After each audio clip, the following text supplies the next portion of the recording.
Jésus parle à ses contemporains, les pharisiens et les scribes, juste après qu'il ait fait quelque chose de particulier. Pendant qu'il enseignait, comme je le fais ce matin, au milieu de son enseignement, il a été interrompu par des pharisiens et des scribes qui lui ont emmené une femme surprise en flagrant délit d'adultère. Elle avait certainement encore l'odeur du sexe, certainement elle n'était pas totalement vêtue. Mais alors qu'elle est emmenée, ceux qui l'accusent sont convaincus de deux choses. Premièrement, elle va mourir. Deuxièmement, elle sera un instrument pour discréditer Jésus et ternir sa réputation. Il voulait le piéger parce qu'il pensait que de toutes les façons, quelle que soit la réponse qu'il allait donner à la question, il serait coupable.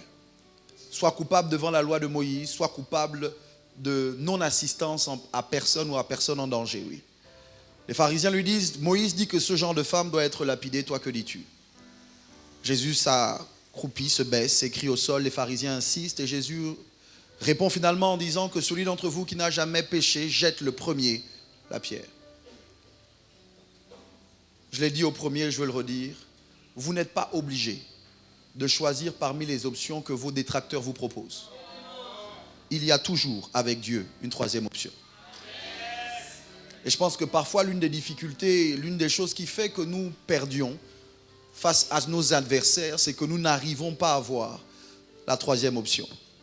Selon ses ennemis, selon les détracteurs, Jésus aurait dit, elle doit mourir ou elle doit vivre. Jésus n'a rien dit de cela. Jésus a détourné le regard que les gens avaient posé sur la femme pour les emmener à poser ce regard sur eux-mêmes. Et je crois que l'une des choses que l'Église doit apprendre à faire, c'est à regarder à elle-même. Les religieux aiment regarder aux autres et établir une comparaison pour émettre un jugement. Mais les hommes et les femmes spirituels savent qu'à un moment, il faut arrêter de regarder à l'extérieur parce que tout ce qu'on vit, on doit le vivre à partir de l'intérieur.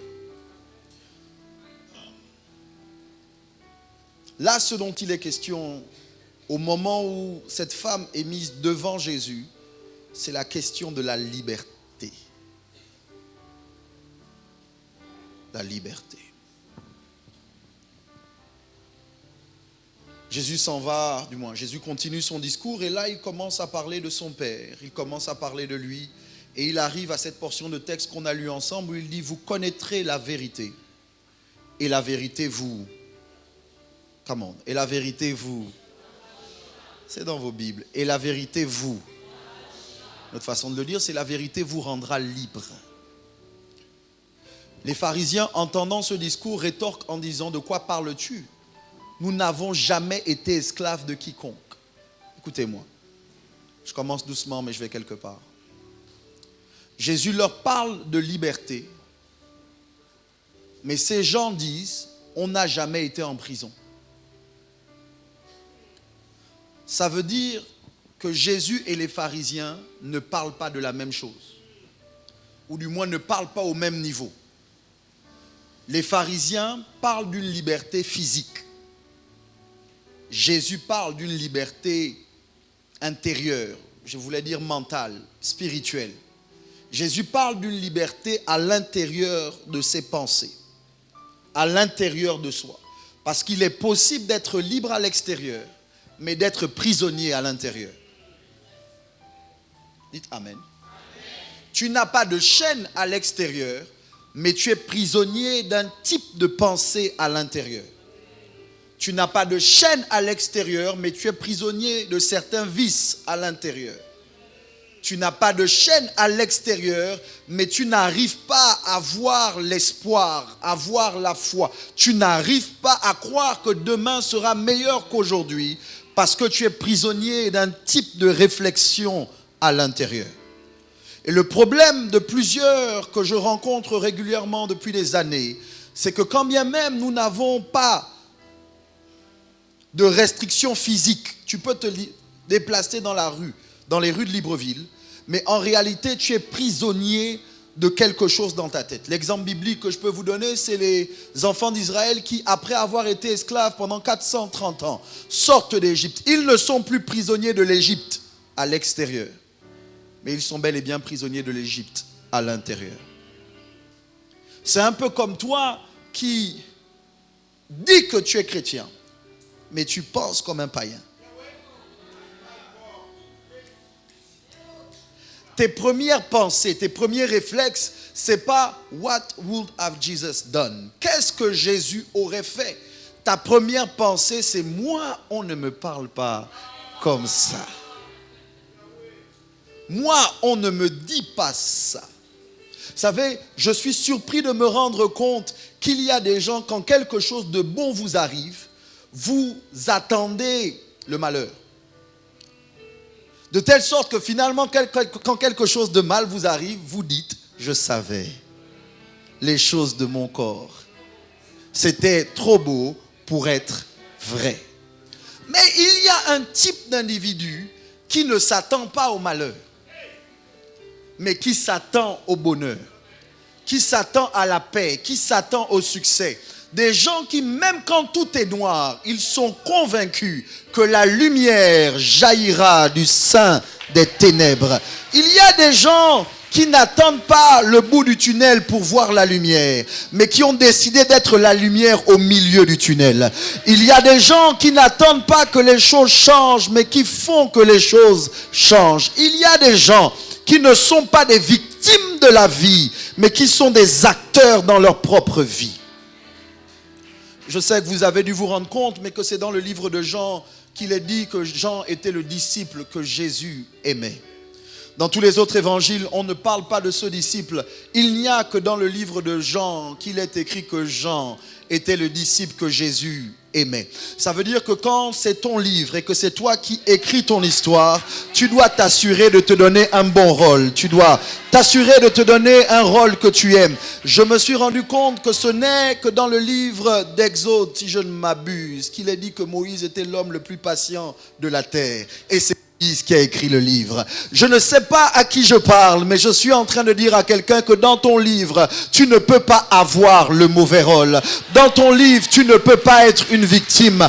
Dans ta propre vie, tu ne peux pas être celui à qui rien de bon n'arrive. Peut-être dans le livre de tes ennemis, ils se disent il va mourir. Mais dans ton propre livre, même si tu fais face à la mort, tu dois croire en la résurrection. Tu dois croire que quelque chose de bon va t'arriver. Je sais que ton voisin n'aime pas ce que je dis parce qu'il y est avec, tu ne sais pas ce que je vis. Mais aide-moi à dire à quelqu'un à côté de toi, il faut que tu changes la façon dont tu te regardes. Il faut que tu changes la façon dont tu parles de toi-même. Il faut que tu changes la façon dont tu vis ta vie. Jésus dit, vous êtes prisonniers. Apocalypse raconte cette histoire. Apocalypse donne cet échange qui se passe entre Jésus et l'ange. Bon, écrit à l'ange de l'église. Et donc, Jean est instrumentalisé par le Seigneur pour écrire à l'ange d'une église. Et à cet ange, il dit, vous pensez que vous êtes habillés, mais vous êtes nus. Il parle de l'église. Vous pensez que vous voyez, mais vous êtes aveugles. Vous pensez que vous êtes riches, mais vous êtes pauvres. Pourquoi? Parce que c'est possible de mal penser. Oh, que Dieu m'aide. Il est possible d'avoir un regard sur soi qui est faux. Totalement erroné. Si c'est vrai pour toi, c'est vrai pour les autres. C'est possible que tu te trompes. Je sais que tu es convaincu qu'à chaque fois que tu penses quelque chose, c'est vrai. Mais c'est possible que tu te trompes. Je me suis rendu compte qu'il y a des gens qui sont experts dans le fait de déduire, d'émettre des déductions. Par exemple, si tu vois deux personnes en train de parler, surtout si elles sont du sexe opposé, tu vas te dire anguille sous la roche. Il y a anguille sous roche. Pourquoi? Parce que pour toi, dès que deux personnes de sexe opposé parlent, c'est que forcément elles sont en train de fricoter ou de... Et puis, oh Dieu, et puis tu veux prophétiser. Qu'ils sont assis l'un côté à l'autre et que tu les vois en train de parler. Levez-vous, monsieur. Dieu me dit qu'il y a un lien entre vous deux. Le mariage va avoir lieu. Et puis on te laisse prophétiser. Et puis à un moment on te dit, c'est ma sœur. ne sais pas si vous avez déjà connu la honte. La honte de vous tromper, la honte d'émettre un faux jugement. Pourquoi? Parce que la déduction, ce n'est pas le discernement. En fait, l'esprit de suspicion, ce n'est pas l'esprit de discernement. Tu peux suspecter et être totalement dans l'erreur. Bref, Jésus dit aux pharisiens que vous vous trompez. Et les pharisiens disent, mais de quoi parles-tu? Nous sommes libres, nous n'avons jamais été esclaves. Et Jésus révèle qu'il est possible d'être esclave. Comment? Il dit, ce à quoi tu te donnes, tu en deviens l'esclave. Ce à quoi tu te livres, tu en deviens l'esclave. Écoutez-moi, je sais que ça va vous déranger, mais ce n'est pas grave, c'est moi qui ai le micro. L'esclavage ne commence pas parce que quelqu'un t'oppresse, t'opprime ou décide de faire de toi ton esclave. En réalité, pour être esclave, tu dois te donner.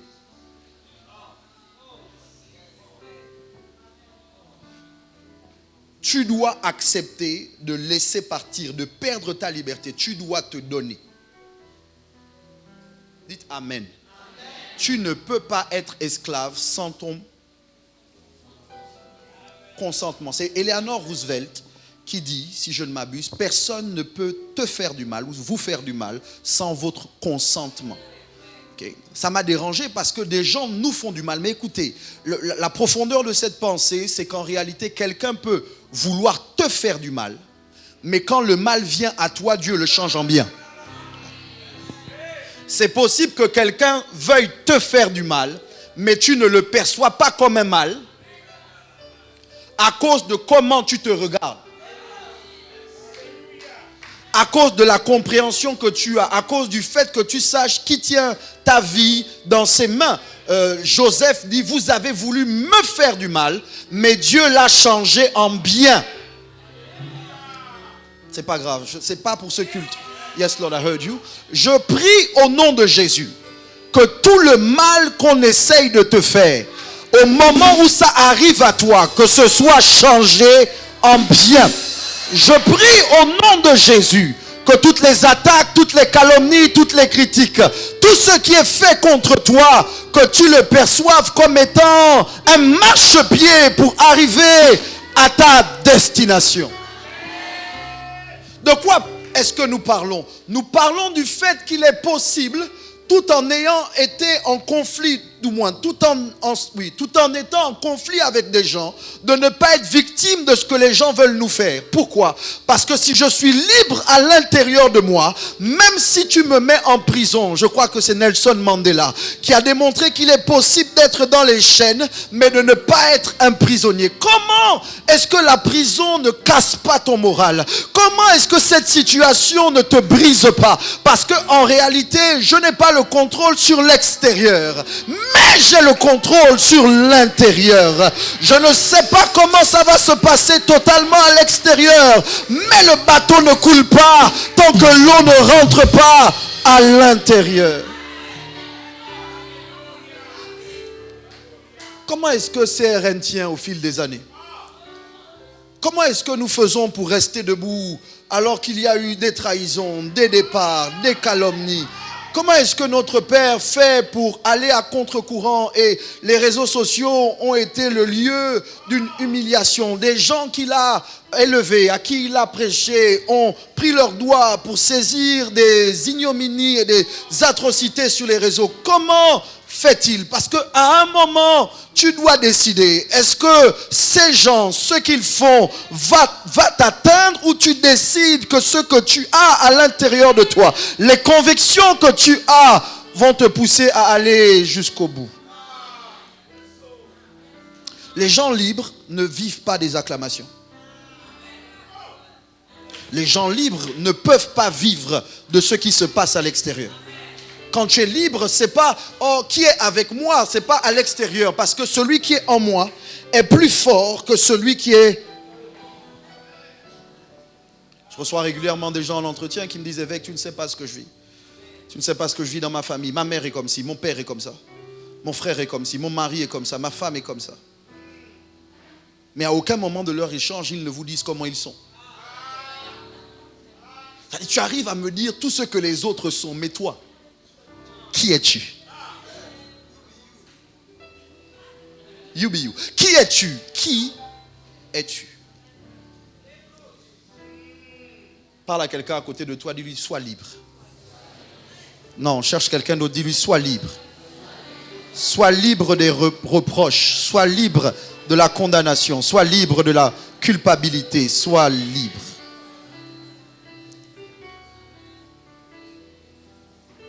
Tiens. C'est mon exemple au premier, c'est mon exemple au deuxième.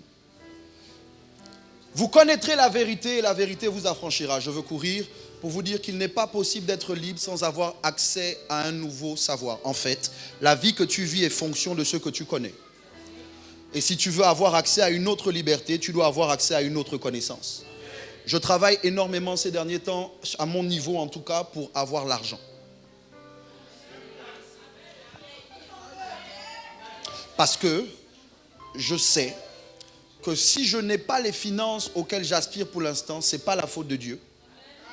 Ce n'est pas la faute du diable. Ce n'est pas la faute du pays. C'est qu'il y a quelque chose que je n'ai pas encore compris.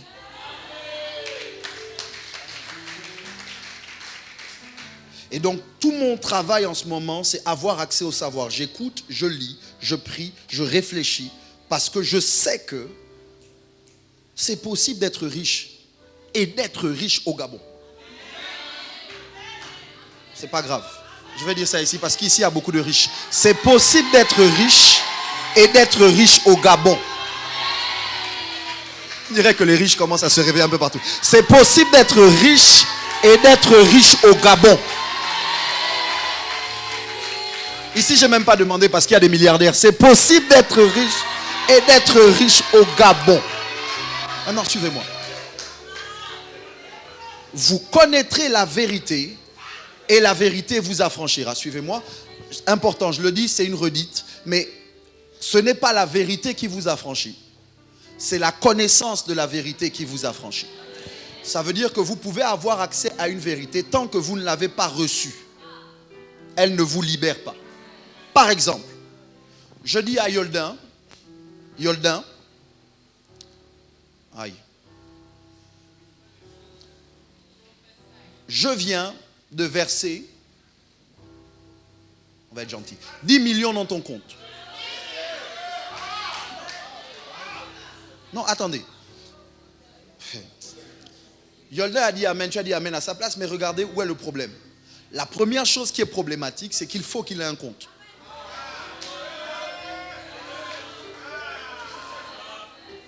Mais il n'aura pas de compte s'il ne s'attend pas à avoir de l'argent qu'il peut mettre dans un compte.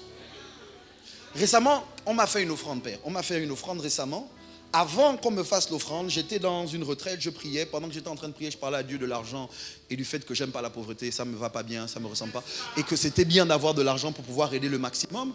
Le Saint-Esprit, authentique, le Saint-Esprit me dit, et c'est pas normal qu'il soit obligé de me dire, mais le Saint-Esprit me dit quand même, ouvre un autre compte. Parce que j'avais ouvert des comptes, mais les banques me fatiguaient, donc ouvre un compte. Et donc je décide d'ouvrir un compte, j'appelle quelqu'un, je dis, je veux ouvrir un compte. Quelques mois plus tard, Dieu décide de parler à quelqu'un pour me faire un virement. Parce que l'argent ne pouvait pas être remis en liquide. Il fallait forcément qu'il y ait des transactions, des opérations invisibles. Et que l'argent apparaisse dans mon compte. Et c'est ce qui s'est passé. La personne a fait un virement, l'argent arrivait dans mon compte. Je regardais le compte tous les jours parce qu'elle a dit c'est déjà fait. Mais sauf que je ne voyais rien. Mais le compte était ouvert. Qu'est-ce que tu dis, évêque? Je dis normalement quand tu comprends ce à quoi tu aspires, ce que tu veux vivre et que tu es vraiment libre, tu agis d'une certaine manière pour te préparer à recevoir ce que tu veux vivre. Attendez. Donc je dis à Yoldin, j'ai mis 10 millions dans ton compte. Yoldin dit amen, il crie alléluia. Il n'a pas de compte. Il a RTL Monnaie, mais il n'a pas de compte. Voilà, donc il faut qu'il ait un compte. Il faut avoir un compte. Il faut qu'il ait un compte. Il y a des gens qui ne peuvent pas vous faire du bien parce que vous n'avez pas de compte. Je veux prier, je sens ça sur moi, que tous ceux qui ont des comptes, je dis que avant le mois de septembre, que de l'argent vienne sur ton compte. Non, tu n'as pas dit amen. Je dis que tous ceux qui ont des comptes, je dis avant le mois de septembre, je dis que de l'argent inattendu vienne sur ton compte.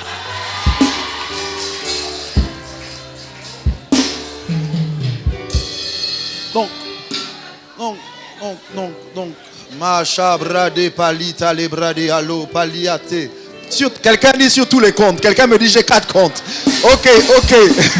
Shabra de Bayadabaha. Il me reste 10 minutes. Oh Dieu, aide-moi. Aide-moi. Ok.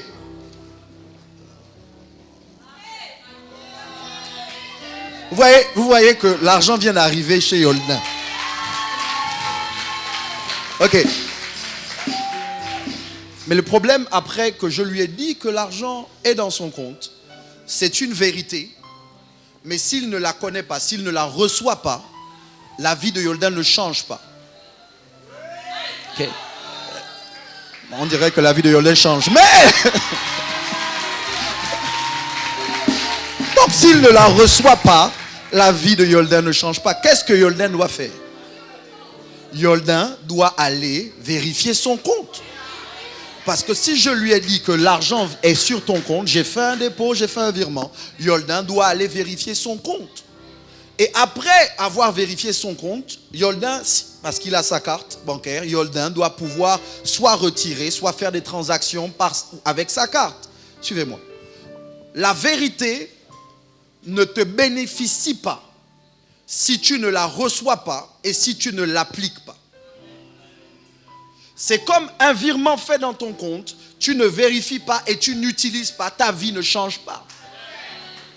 Il y a des vérités qu'on ne cesse de vous dire depuis que vous êtes là, que vous ne recevez pas, parce qu'elles sont en opposition avec les mensonges que vous avez reçus. Un exemple.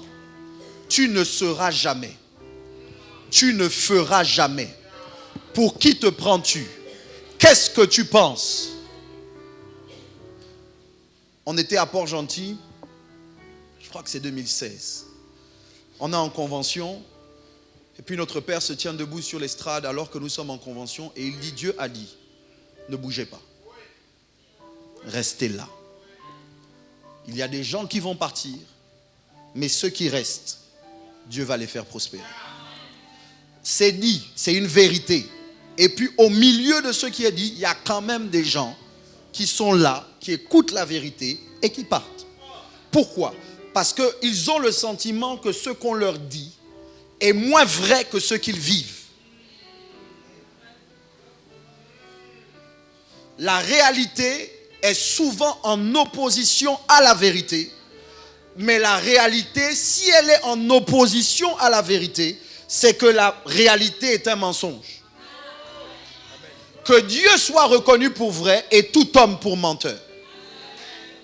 La première chose au sujet de la vérité, c'est que la vérité donc commence là. Je disais au premier culte que si Yoldan vient me voir et que Yoldan me dit, évêque, je veux me marier. Mais évêque, les liens ancestraux, les liens de famille me bloquent. Je crois à la délivrance et je crois aux autels, je crois qu'il y a des liens. Mais je crois davantage aux liens de bénédiction. Je crois qu'il y a des liens. Mais je crois que si quelqu'un est en Christ, il est une nouvelle créature. Les choses anciennes sont passées, toutes choses sont devenues. Mais bref, Yoldan me dit il a des liens. Donc je lui dis ok. Et donc quand il me parle, je suis conscient que si je commence à lui dire oui, mais pourquoi tu penses que tu as des liens? Pendant que Yoldan me parle, je me rends compte qu'ici il est bloqué. Ici. Ici, là, il est bloqué. Qu'est-ce que je fais? Je dis à Yoldan, ok, tu vas rentrer en jeûne. 3 jours sans manger, tu bois de l'eau. 3 heures du matin, de 3 heures à 6 heures, tu te lèves et tu pries. Et dans tes moments de prière, je veux que tu pries en langue pendant tant de temps, mais aussi que tu répètes cette déclaration. Je vais le mettre dans des conditions pour lui imposer la vérité, pour que la vérité réussisse à s'installer là. Et puis quand il sort, à la fin du travail, c'est normal. J'ai dit à la fin du travail, il faut bâtir un hôtel, il faut faire une offrande spéciale. Quand Yoldan vient, je dis ok, ça peut me prendre. Mets-toi par terre, allonge-toi. Pendant qu'il est allongé, là, je monte sur lui.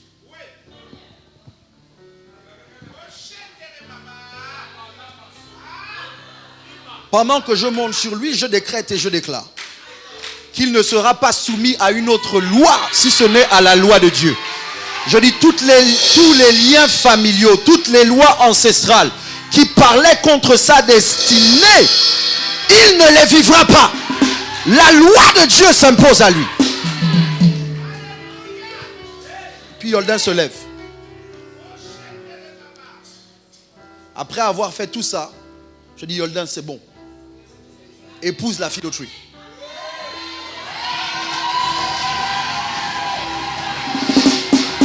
Attendez.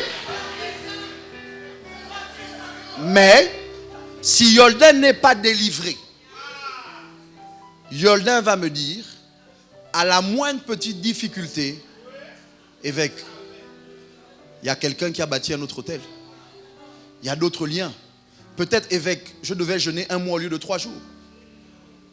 Pourquoi? Parce que le blocage est là. Parfois même, s'il y avait un démon, le démon est déjà parti. Mais la mentalité de Yoldan le rappelle. Je vous partage ça, ça va frustrer cela.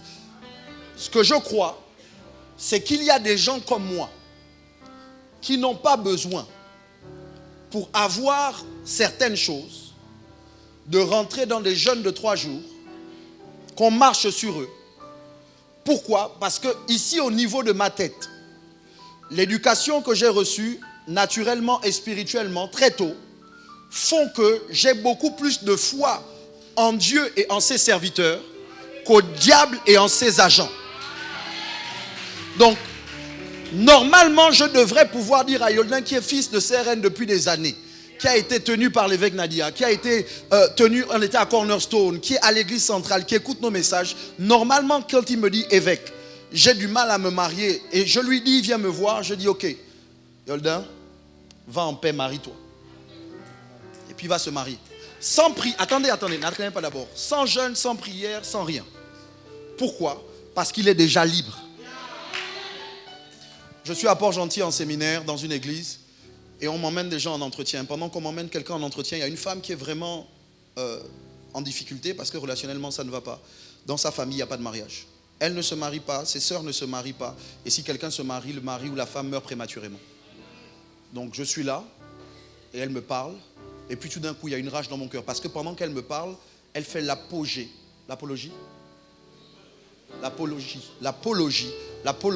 du diable, de Satan, de ses démons. Et elle m'explique comment ils sont très forts. Et puis je suis là, et ça m'irrite. Et puis à un moment, première fois, de toute ma vie en tout cas, je la gronde. Mais public, il y a son pasteur, et je lui parle mal. J'ai dit, comment je lui ai dit ça? Oui, tu es possédé. Tu es possédé, mais ce n'est pas le diable qui te possède. Ce sont tes propres pensées. Et là, je lui dis, en réalité, ton vrai problème, ce n'est pas qu'on chasse un démon. C'est que tu n'écoutes pas. Et je lui dis là, qu'en réalité, comment le diable fonctionne? Parce que je sais que le diable existe. Comment le diable fonctionne? Au moment où il veut te ramener dans les liens familiaux, les alliances ancestrales, tu rencontres un homme. Parce que tu as prié aussi, tu es chrétienne. Tu rencontres un homme, Seigneur, je veux me marier. Et puis l'homme que tu rencontres a ses propres problèmes. Il a ses démons, il a ses trucs héréditaires. Il a ses propres problèmes. Il n'est pas bien pour toi, mais toi, tu ne vois pas l'aspect spirituel. Tu ne vois que l'aspect naturel. Il est mignon, il est beau, il a l'argent. Ok. Et puis au moment où tu dois prendre la décision, tu refuses de consulter ton pasteur. Je parle à la dame, je suis sérieux. Je parle à la dame, c'est une dame beaucoup plus âgée que moi, je lui parle. Et je lui dis, parce qu'elle me dit, regarde, on a vécu ensemble 7 ans, elle me parle tout le truc, on a même eu un enfant, mais aujourd'hui on s'est séparés. Dieu n'est pas juste. Ah, ça m'énerve, ça m'irrite. Et puis je lui pose la question, le jour où tu as décidé de te mettre avec lui, tu as parlé à qui? Elle me dit, j'ai parlé à mon pasteur. J'ai dit, tu mens. J'ai dit, je sais que si moi tu m'avais dit ça, et que je t'aurais dit non, tu l'aurais quand même pris. Et c'est vrai, attendez, ça va gaspiller l'atmosphère, mais c'est pas grave. Comment le diable fait pour te tenir captive? C'est qu'au moment où tu dois faire le choix, tu refuses de consulter, tu refuses de faire confiance. C'est là où j'arrive, parce que je vais atterrir. 2 Chroniques 20, confiez-vous en ces prophètes. Non, confiez-vous en l'Éternel votre Dieu et vous serez affermis. Confiez-vous en ces prophètes et vous. Ça veut dire que la réussite ne dépend pas simplement de Dieu. Il faut faire confiance à quelqu'un d'autre que Dieu. Donc, je lui dis que non, wow, la fille de l'autre, elle est belle, elle chante, elle est chrétienne. Quand elle chante, il y a l'onction, c'est sûr que c'est elle. Mais quand je vais voir mon leadership, mon père, ma mère, mon pasteur, ils me disent non. Non, non, non, non, non, non. Ils me disent non. Et là, dans mon cœur, Satan, les liens ancestraux, vont faire que la bêteté spirituelle, le maboulisme spirituel va prendre ma tête. Et je vais me retrouver à ne pas écouter la voix de mon père, de ma mère, de mon guide spirituel. Et je vais penser que moi tout seul, je suis capable de faire ce choix-là. Et donc je vais dire maintenant, c'est toi que j'aime, ils sont contre nous, on va se marier. Mais même là, j'ai tellement, le diable, je vais dire ça comment? L'hôtel familial parle tellement fort que maintenant tu vas dire à la fille d'autrui, viens vivre avec moi, on va d'abord essayer. Tu vas faire 1 an, 2 ans, 7 ans avec la fille d'autrui, le Seigneur des Anneaux. Tu vas faire beaucoup d'années avec l'enfant d'autrui. Et quand ça ne marche pas, tu vas dire Dieu ne t'aime pas et tu vas même accuser les liens. Tu vas accuser le diable. Mais le vrai problème, c'est que tu es libre, mais tu choisis d'exercer ta liberté dans le fait de croire que tu n'as pas besoin de guide. C'est là où je m'arrête. La Bible dit ceci, parce que j'ai débordé. La Bible dit ceci. Si le Fils de l'homme, avant on parle de l'esclave et on parle du Fils. L'esclave ne demeure pas toujours dans la maison, le Fils y demeure toujours. Seigneur, aide-moi à le leur dire. Si le Fils vous affranchit, vous serez... Ok. On vous a dit en haut que vous connaîtrez la vérité vous affranchira. Ce n'est qu'une demi-vérité. Ça là, ce n'est pas toute la vérité.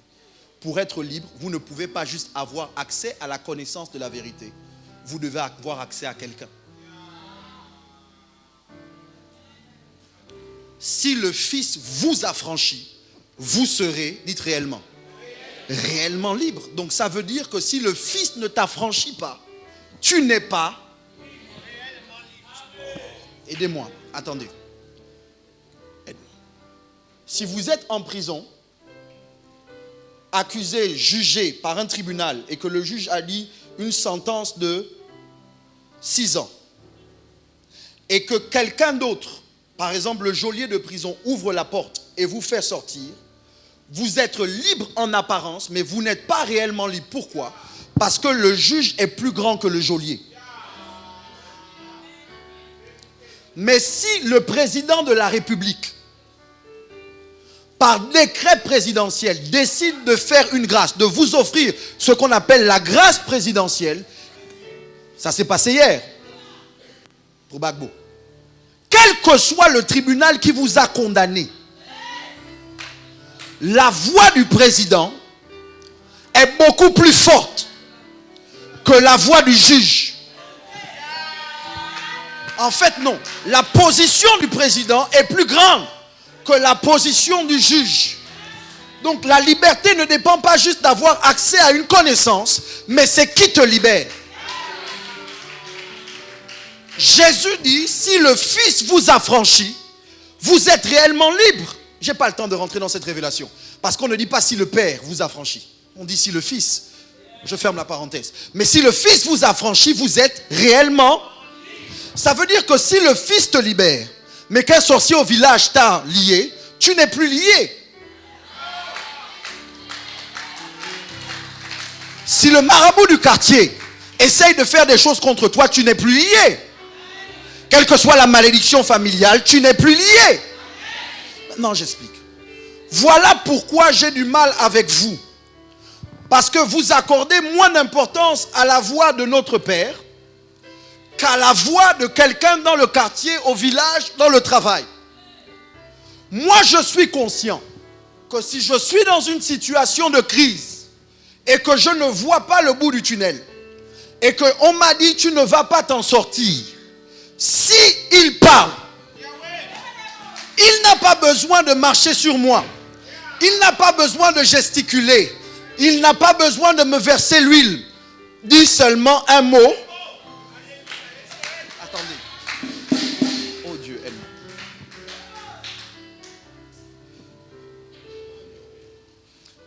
Il y a quelques gens qui me demandent régulièrement de parler nation. Évêque Michel, c'est quoi ton secret? Ou quel est l'un de tes secrets? Et je leur dis régulièrement, je suis fils, je suis fils, je suis fils. Et les gens ne comprennent pas. savez, la vraie liberté, c'est le pouvoir de choisir de qui on devient esclave. Jeanne Moreau qui a dit ça.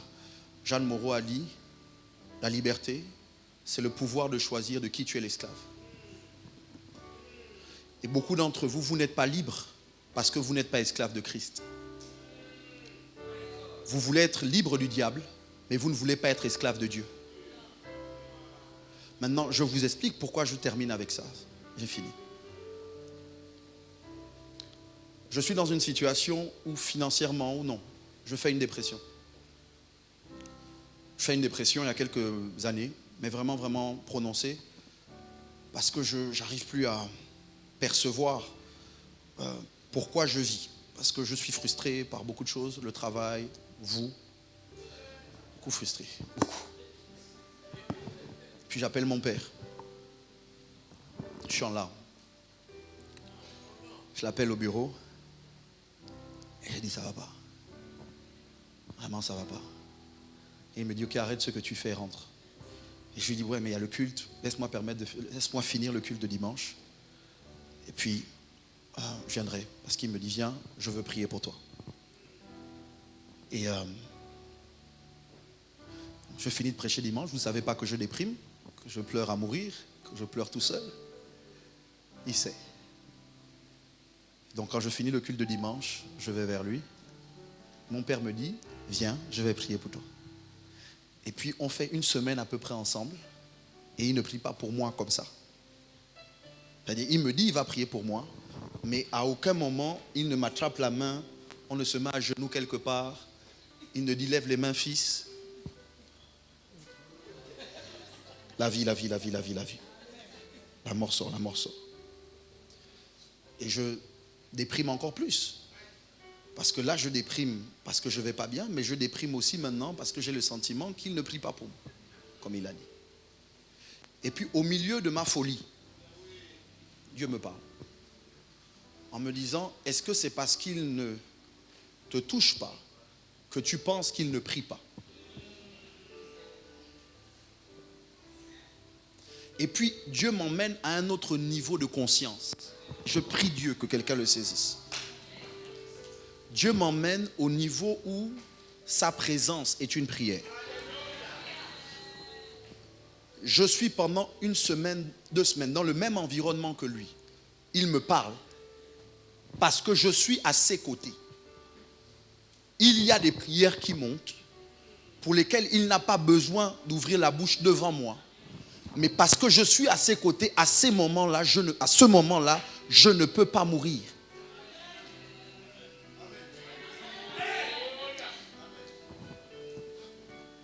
Si l'Église monte à ce niveau de conscience, il y aura des miracles d'une espèce rare dans l'Église à n'importe quel moment du culte. Parce que vous n'allez pas attendre qu'on fasse quelque chose. Vous allez comprendre que rien que le fait que vous soyez là,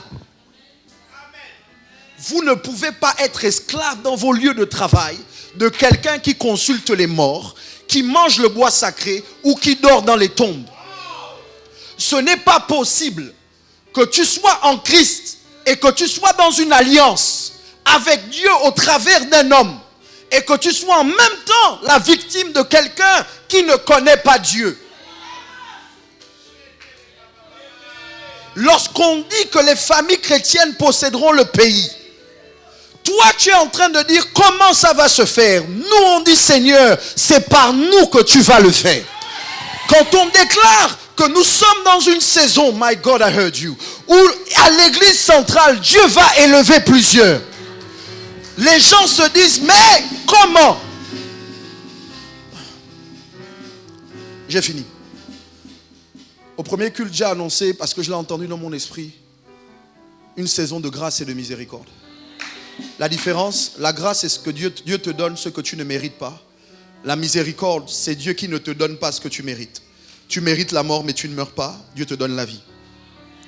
Pendant cette saison, tout le mois d'août, et je le vois même aller jusqu'au mois de décembre, pendant le reste de l'année, j'ai vu dans mon esprit que Dieu va nous faire du bien au-delà. Dites au-delà. Au-delà de ce qu'on mérite. J'ai vu, Père, dans mon esprit, une saison où à nouveau, je vois des ministres. Je vois des sénateurs, je vois des députés. Je dis, l'église centrale va devenir un rassemblement d'hommes et de femmes de pouvoir. On va avoir des gens dans toutes les sphères d'influence. Je vois des gens, ce sera dans la police que vous allez être élevés. Je dis, d'autres c'est dans la douane, d'autres c'est à la mairie, d'autres c'est au Sénat, d'autres c'est des députés, d'autres. Mais ça va se faire comment? Parce que nous reconnaissons que Dieu est capable d'enrichir et d'élever des hommes, même au milieu de la conjoncture la plus difficile. Et Dieu va le faire avec nous.